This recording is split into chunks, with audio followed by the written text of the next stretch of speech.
अस्सलाम वालेकुम नाज़रीन, न्यूज़ 13 रखे सब पे नज़र, सबकी खबर।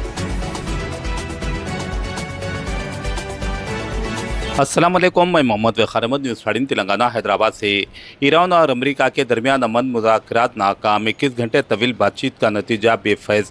अमरीकी नायब सदर JD वाइंस की क़यादत में वफ़द वापस अमरीका रवाना, जौहरी मौक़ू पर डट गया ईरान। इस्लामाबाद बातचीत की नाकामी पर ईरानी वफ़द वापस रवाना। दुनिया भर की तवज्जो का मरकज़ बनने वाली ईरान और अमरीका के दरमियान अमन मुज़ाकरात पाकिस्तान के दारुल हुकूमत इस्लामाबाद में शुरू हुई थी।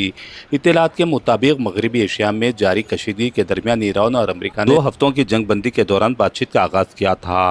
इस्लामी इनकलाब के बाद ये पहला मौका है कि जब दोनों ममालिक के आला नुमाइंदे बराह रास्त सफारती मुज़ाकरात में शरीक थे। अमरीकी वफ़द की क़यादत नायब सदर अमरीका JD वाइंस, जैरेड कुशनर और खुसूसी इल्ची स्टीव विटकॉफ कर रहे थे, जबकि ईरानी वफ़द में पार्लियामेंट स्पीकर मोहम्मद बाकर खालिबाफ और वज़ीर ख़ारजा सैयद अब्बास इराक़ची शामिल थे। इस अहम मुलाकात में पाकिस्तान की जानिब से वज़ीर आज़म शहबाज शरीफ और आसिफ मुनीर सालसी का किरदार अदा कर रहे थे। तवील दौरानिया तक जारी रहने वाली बातचीत को अचानक ख़त्म करते हुए अमरीकी नायब सदर JD वाइंस की क़यादत में वफ़द वापस अमरीका रवाना हो गया। कई घंटों तक जारी रहने वाली इस गुफ्तगू के बावजूद दोनों ममालिक के दरमियान किसी भी मुआहदे तक पहुंचा नहीं जा सका। मुज़ाकरात के अख्ताम के बाद JD वाइंस ने इस्लामाबाद में सहाफ़ियों से बातचीत करते हुए बताया कि ईरान के साथ तकरीबन 21 घंटों तक मुसलसल बातचीत की गई, जिसमें कई अहम अमूर ज़ेर बहस आए। ताहम इन्होंने वाज़ेह किया कि किसी भी मामले पर इत्तेफाक राय कायम नहीं हो सका। इनका कहना था कि अमेरिका ने मुआहदे के लिए कुछ शराइत पेश की थी, लेकिन ईरानी वफ़द ने इन्हें कबूल नहीं किया। JD वाइंस ने बताया कि अमरीकी वफ़द ने इंतहाई मुस्बित और संजीदा रवैया अख्तियार किया और नेक नीयती के साथ एक अहम मुआहदे तक पहुँचने की कोशिश की, मगर बदकिस्मती से कोई पेशरफ्त नहीं हो सकी। इन्होंने सूरत हाल को अमरीका के मुकाबले में ईरान के लिए ज़्यादा नुकसानदेह करार दिया और कहा कि बगैर किसी मुआहदे के वो वापस अमरीका जा रहे हैं। इन्होंने ये भी बताया कि अमरीका चाहता है कि ईरान मुस्तकबिल में एटमी हथियारों के हुसूल या इनकी तैयारी की कोशिश ना करने की वाज़ेह ज़मानत दे। ताहम ईरान ने इससे इनकार कर दिया। इसके बावजूद अमरीका ने ईरान को अपनी तजावीज़ पर गौर करने के लिए मज़ीद वक्त देने का इशारा दिया है। JD वाइंस ने कहा कि मुज़ाकरात के दौरान सदर डोनाल्ड ट्रंप से मुसलसल राब्ता बरकरार रखा गया और दीगर अहदेदारों से भी मुसलसल मुशावरत जारी रही। इधर अमरीकी वफ़द के रवाना होने के बाद ईरान ने भी मुज़ाकरात की नाकामी पर रद्द-ए-अमल ज़ाहिर किया।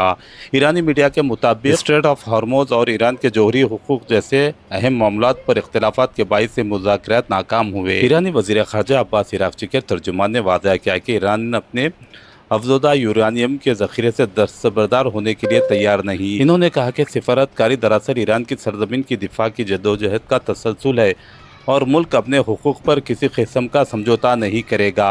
मुज़ाकरात के दौरान जौहरी प्रोग्राम, माबनाए हॉर्मुज़ और जंग बंदी जैसे अहम अमूर ज़ेर बहस आए। ताहम 2 से 3 बड़े निकात पर शदीद इख्तिलाफात बरकरार रहे।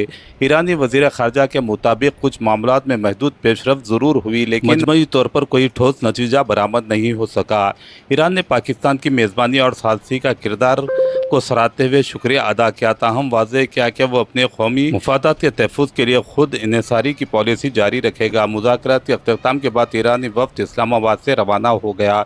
ईरान के सरकारी टेलीविज़न ने दावा किया कि अमेरिका के हद से ज़्यादा मुतालिबात मुआहदे की राह में सबसे बड़ी रुकावट बने। दूसरी जानिब ईरान ने यह भी इशारा दिया कि वो मुज़ाकरात के लिए किसी भी जल्दी में नहीं है और अब अगला कदम उठाना अमेरिका की जिम्मेदारी है। अमेरिका और ईरान के दरमियान मुज़ाकरात का सबसे बड़ा तातिल लिबनान के मसले पर हुआ। एटमी मसले और अपना हुर्मुज़ सुर्खियों में है, मगर ज़राए के मुताबिक असर रुकावट लेबनान पर आई। अमेरिका ने पेशकश की थी कि वो इसराइल को क़ायल कराएगा कि वो बेरूत पर हमले रोक दे। ईरान ने इसके बरक्स फौरी और मुकम्मल जंगबंदी का मुतालिबा किया। इस फ़र्क को ख़त्म नहीं किया जा सका। नतीजतन इसराइल की जानिब से लेबनान पर बमबारी जारी रखने की वजह से अमरीका ईरान मुज़ाकरात को नाकाम बना दिया।